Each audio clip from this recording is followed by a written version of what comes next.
Então temos falado a respeito das doutrinas fundamentais. Os irmãos já devem estar bem resolvidos nas suas mentes o que é uma doutrina fundamental, né? Às vezes a gente escuta a palavra doutrina, dá medo, né? O que é isso? Doutrina é ensino.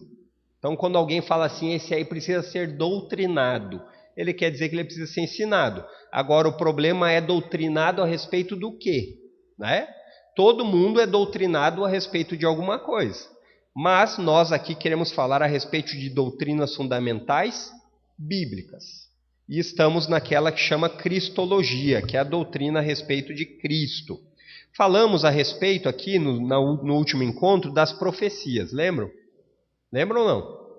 Começamos a falar a respeito do cumprimento das profecias. E lá, antes de entrarmos aqui, falamos a respeito das probabilidades matemáticas. Isso é uma coisa que não precisa ser religioso, é uma probabilidade matemática de algumas profecias acontecerem. Então, nos concentramos em apenas 8, lembram? E o Antigo Testamento relata pelo menos 60 que já foram cumpridas em Cristo. 60. Então, quando nós falamos isso, nós não estamos atirando no escuro, como as profecias, por exemplo, de Nostradamus, né? Se você via o Fantástico, eu não vejo mais, mas eu lembro que seguido tinha. Olha, isso daí a profecia se cumpriu. Não. Você vê nitidamente uma explicação e você consegue ver o cumprimento claro. Isso é uma profecia bíblica. E nós falamos a respeito disso, de que pelo menos, se você pegar apenas 8, a probabilidade matemática disso acontecer é impossível. Impossível. Então, como isso acontece? Porque existe alguém que está fora das regras. Alguém que não se submete a leis e regras. Por exemplo, alguém consegue caminhar sobre as águas e não afundar? Não, não consegue. Por quê? Porque existe uma lei de gravidade, ou seja, ela que for que vai lhe afundar. Mas nós sabemos que a Bíblia relata que Jesus não estava sujeito a essas regras. E isso também acontece para as profecias. Quando olhamos historicamente o cumprimento das profecias, deveria nos dar ainda mais convicção de que o que nós cremos é real. Não é um salto no escuro, né? Como as pessoas dizem, a fé é cega. A fé cristã não é cega. A fé cristã tem evidências históricas que aconteceram no tempo e no espaço e que você pode se basear nelas. É verdade que acreditar nessas coisas é um outro papo, né? Então, assim, uma coisa é você ter as informações, outra é você aceitá-las, né? Crer nelas. E aí sim é algo que é espiritual. Que uma mente carnal que não leva a Deus em consideração, ela pode compreender intelectualmente, mas ela nunca vai aceitar no coração. Esse é o problema.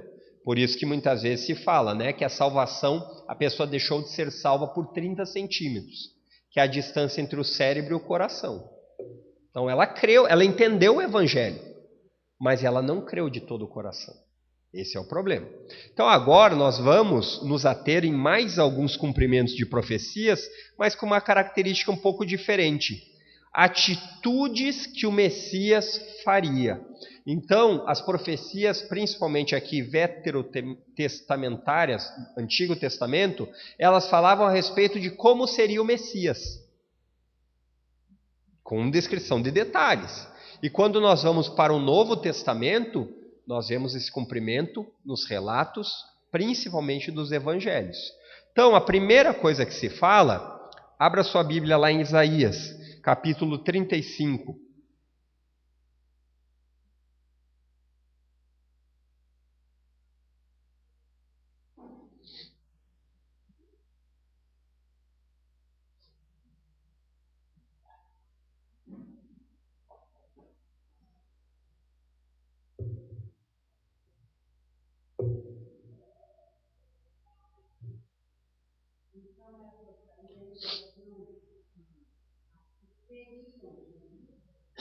Não, essas foram cumpridas, né? A gente olha assim, a perspectiva aqui que a gente está falando é cumprimento de profecias, né?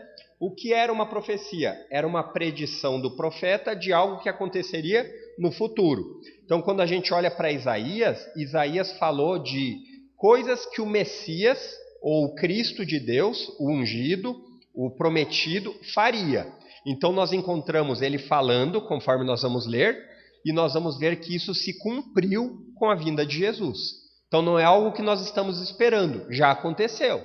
E isso é a prova de que aquele Jesus a quem os apóstolos creram e escreveram é o Cristo de Deus. Então, vai ficar mais fácil na medida que a gente for olhando. Olha lá o que diz Isaías 35, capítulos 5 e 6. Quando ele vier, abrirá os olhos dos cegos e os ouvidos dos surdos. Os aleijados pularão como cervo e os mudos cantarão de alegria. Fontes brotarão no deserto e rios correrão na região desolada. Agora pule lá para Mateus capítulo 9. Pule lá para Mateus capítulo 9.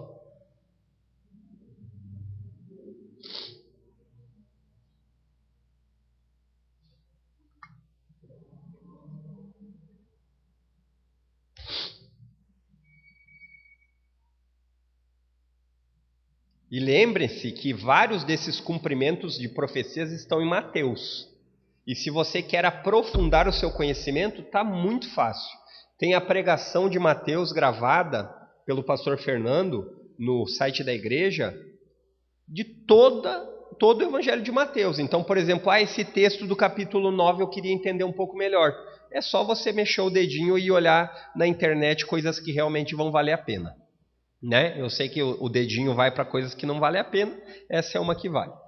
Então ele diz assim: Jesus andava por todas as cidades e todos os povoados da região, ensinando nas sinagogas, anunciando as boas novas do reino e curando todo tipo de enfermidade e doença.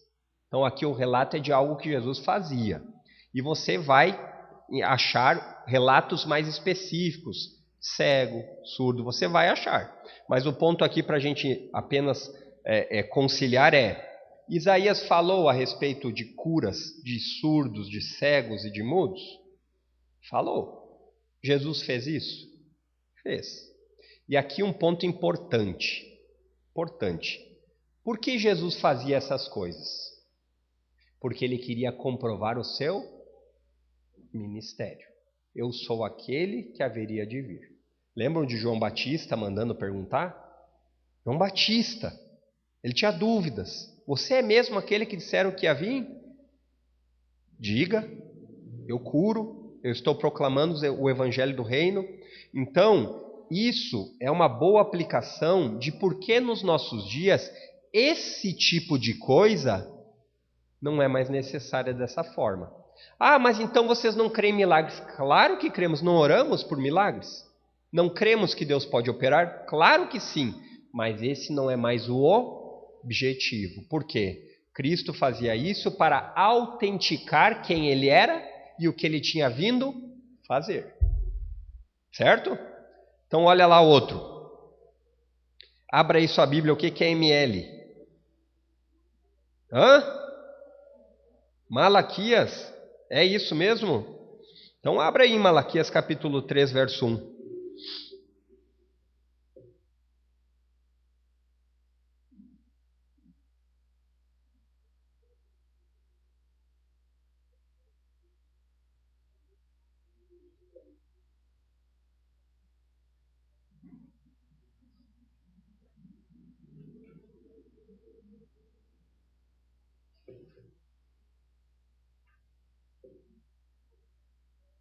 Eu acho que é esse mesmo, embora não tenha feito tanto sentido, mas acho que é esse mesmo. Às vezes acontece, né? Na colocação dos textos, aí vai mexendo, acaba colocando um texto trocado.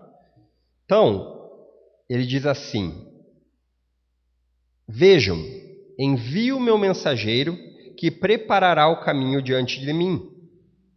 Então, de repente, o Senhor a quem vocês buscam virá a seu templo.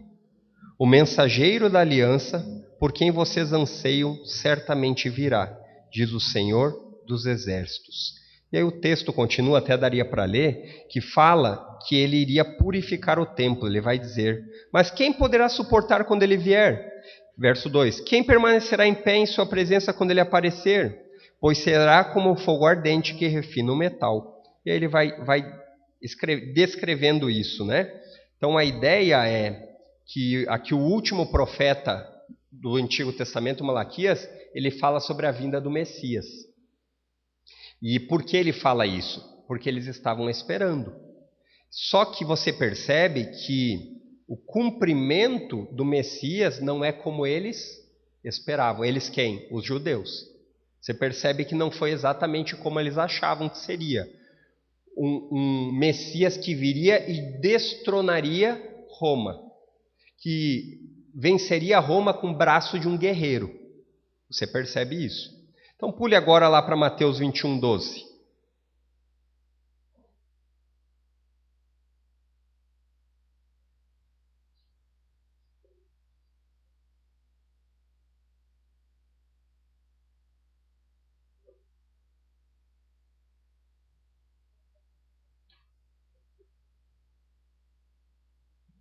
Olha lá o que diz o texto. Então Jesus entrou no templo e começou a expulsar todos que ali estavam comprando e vendendo animais para os sacrifícios. Derrubou as mesas dos cambistas e as cadeiras dos que vendiam pombas. Você vai perceber aqui, esse texto eu acho que também vai estar lá em Isaías, dá para a gente abrir aqui, que talvez faça até mais sentido do que o que a gente leu de Malaquias, porque Malaquias precisa de um certo contexto. Se você só ler aquele versículo isolado, às vezes fica meio solto, né? Pule lá para Isaías 56, verso 7, que eu acho que vai falar a respeito disso também.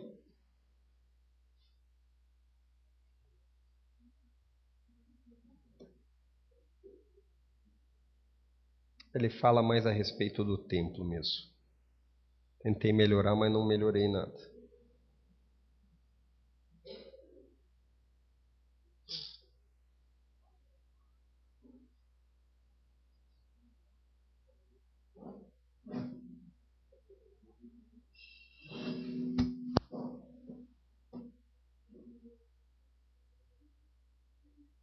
Isaías 6, 7, né?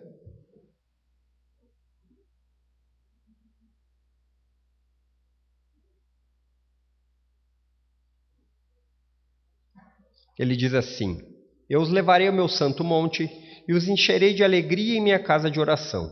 Aceitarei seus holocaustos e sacrifícios, pois meu templo será chamado casa de oração para todas as nações. Que o ponto que é incomum, na verdade, é a ideia da casa de orações ali, né? A ideia da purificação do templo aqui também não vai demonstrar muito bem em Isaías. Acho que eu fui ajudar vocês e mais confundi. Mas de qualquer forma, o Antigo Testamento fala que o Messias purificaria o templo, mas não da forma que os judeus esperavam. Você percebe que ele purifica o templo fazendo o contrário, o oposto do que eles esperavam, que é o quê? Justamente corrigir os líderes, né? Que faziam um tipo de mucambo ali, estavam vendendo os sacrifícios vendendo os animais por sacrifício de maneira completamente equivocada e pecaminosa diante de Deus. Agora o ponto 3, ó. Oi? Eu tinha o outro texto de Jeremias aqui, eu não quis me estender para não abrir, mas se tu diz, vamos abrir então, Mateus. Obrigado. Jeremias.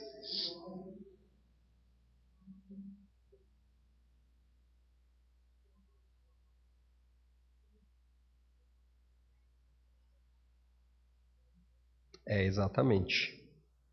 Então eu vou colocar aqui junto.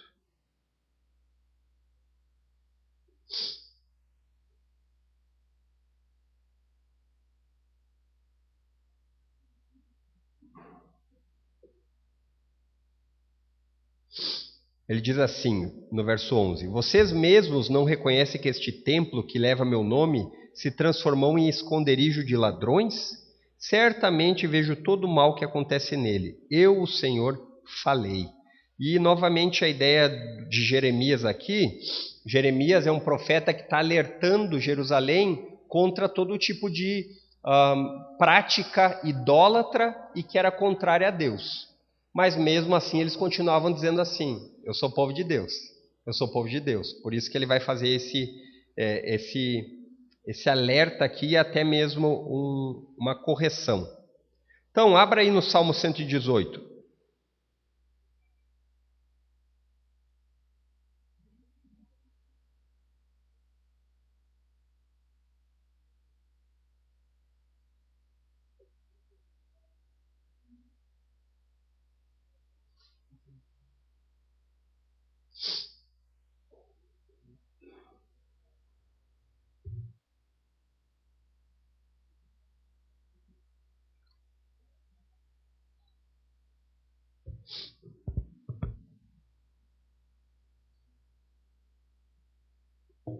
Ele diz assim no Salmo 118, 22. A pedra que os construtores rejeitaram se tornou a pedra angular.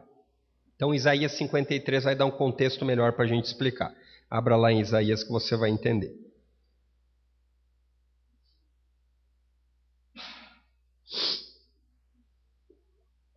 É porque você acha que até já cantou esse cântico aqui algumas vezes na igreja.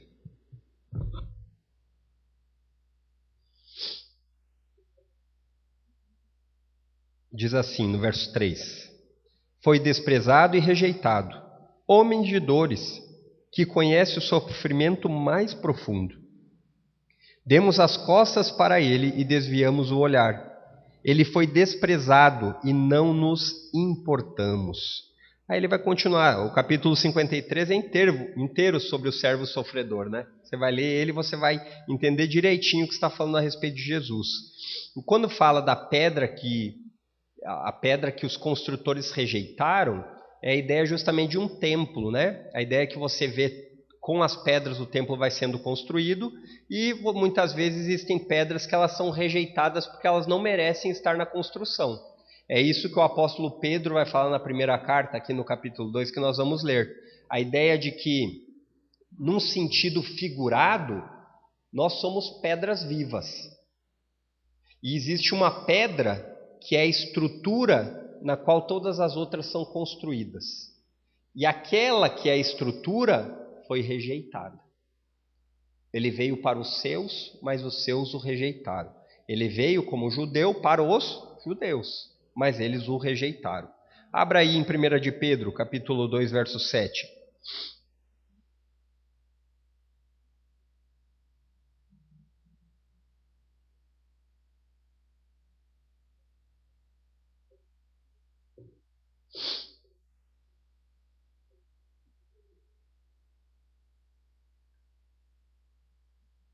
Esse texto é muito precioso, também tem a pregação. Tem a pregação disso, né, pastor Fernando? Tem, né? Tem a pregação de 1 de Pedro gravada também. Porque às vezes, irmãos, aqui o nosso objetivo é apenas pegar o texto que se refere, mas um contexto, uma explicação, ela vai lhe edificar muito mais, você vai entender. Muito embora aqui dê para associar facilmente um com o outro. Ele diz assim, aqui o apóstolo Pedro, ele está falando a respeito de dois tipos de pessoas. Pessoas que rejeitam a pedra e pessoas que recebem a pedra angular. A ideia de que existe um grupo de pessoas que quando se depara com essa pedra, na verdade, essa pedra se torna uma pedra de tropeço. E de tal forma que ela não apenas é de tropeço, mas ela é de esmagar. Aqueles que não recebem a pedra, é a mesma ideia de que essa pedra os esmagará. Assim é com aqueles que não creem em Cristo. Então olha o que diz o verso 7, diz assim: Sim, vocês os que creem reconhecem a honra que lhe é devida, mas para os que não creem, a pedra que os construtores rejeitaram se tornou a pedra angular. Isso aqui ele está fazendo uma citação lá de Salmo, o apóstolo Pedro. E o verso 8 continuaria dizendo: E também ela é pedra de tropeço, rocha que faz as pessoas caírem.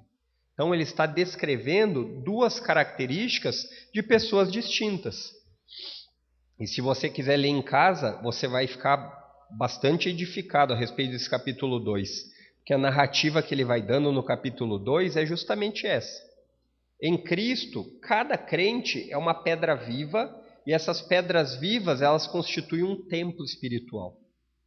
Longe de Cristo, a pedra viva, ela esmaga. Ela é uma pedra de tropeço. É isso que o texto diz. Vamos seguir mais um aqui e depois a gente para no último. Abra aí em Isaías 53. Lembra que eu falei a respeito de Isaías 53? Que se você ler ele inteiro, você vai ver muitas semelhanças a respeito do que Jesus fez.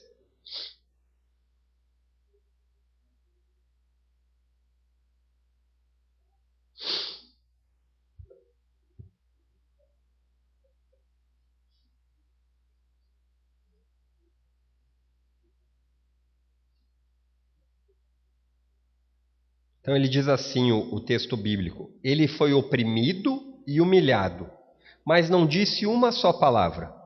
Foi levado como cordeiro para o matadouro, como ovelha muda diante dos tosqueadores não abriu a boca. Agora pule lá para Mateus 27.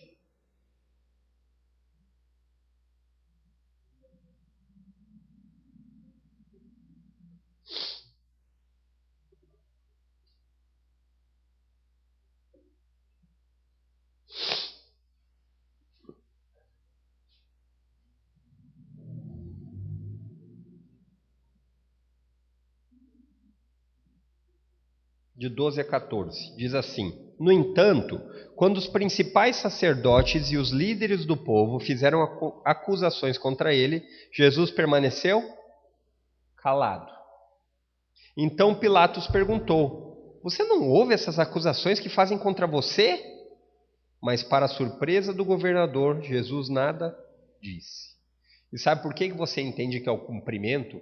Porque é assim, se você é parecido comigo, você não tenta se desculpar mesmo quando você não tem razão? Eu tenho tentado, né? Pedindo a Deus graça, mas o que acontece? É do ser humano querer retrucar. Não do ser humano antes da queda, depois. É normal. Então você imagina que se sem razão você tenta retrucar, você está indo para a morte. Você vai ser morto e você não diz uma só palavra. Aí imagina então quando você não tem culpa, que é o caso aqui. Jesus não tinha culpa nenhuma, as acusações eram falsas e mesmo assim ele permaneceu calado. Por quê? Para cumprir o que havia sido dito. Interessante, né? Para que a escritura fosse cumprida, para que a escritura tivesse ainda mais credibilidade. Então, quando você olha isso, talvez passe corrido você fala: mas isso não é uma coisa assim tão difícil. É só você pensar. Se você estivesse diante de um tribunal, pronto para morrer, você não falaria nada em seu favor? Falaria. E se você ainda não tivesse culpa, muito mais. Não é verdade? Queridos, eu acho que vamos parar por aqui. E semana que vem a gente continua, porque a abertura de Bíblia aí cansa o pessoal, né? Sei que o mecanismo do aplicativo aí ajuda um monte, mas a Bíbliazinha aberta para cá e para lá é maravilhosa. Alguma pergunta a respeito disso? Fez mais sentido, dona Luísa, aqui a ideia de estava no Antigo Testamento, em Jesus se cumpre, né? Isso. Exatamente. A 6 do nascimento nós usamos porque só para falar a respeito do cumprimento do nascimento. Nós nem fomos adiante, existem muitas outras, né? Existem mais de 60. Alguma pergunta, queridos, a respeito disso? Fica alguma dúvida a respeito das atitudes que o Messias faria? E quando nós lemos o relato, ele parece forçado ou ele é exatamente da mesma descrição? Exatamente da mesma descrição. O ponto que talvez aqui seja um ponto de debate é o relato histórico da Escritura. Esse é incontestável. Os historiadores vão olhar e vão dizer: olha, o que está relatado na Escritura é digno de confiança, não teve adulteração. Agora, acreditar que Jesus é o Messias, aí é espiritual. Não é que não tenha provas, existem. Mas existem tantas coisas nos nossos dias que nós temos provas e nós mostramos para as pessoas, né? E as pessoas mesmo assim dizem que não Nós no Brasil é um país disso, de tantas provas a respeito de coisas de corrupção e as pessoas continuam acreditando que não existe, não é verdade? Então isso é no sentido horizontal, apenas dos homens. Imagine quando fala no sentido vertical, nós para a divindade. Então, por que você não quer aceitar? Porque muitas vezes você aceitar essas coisas vai dizer assim, eu estou errado a respeito de como eu vivo. Eu tenho que mudar minha maneira de viver. Entenderam? Esse é o problema. Não é a dificuldade de entender, mas a dificuldade de aceitar. Tá bem, queridos? Vamos ter uma palavra de oração, então? Feche seus olhos mais um instante e oremos. Pai Santo, graças te damos por esse tempo tão precioso.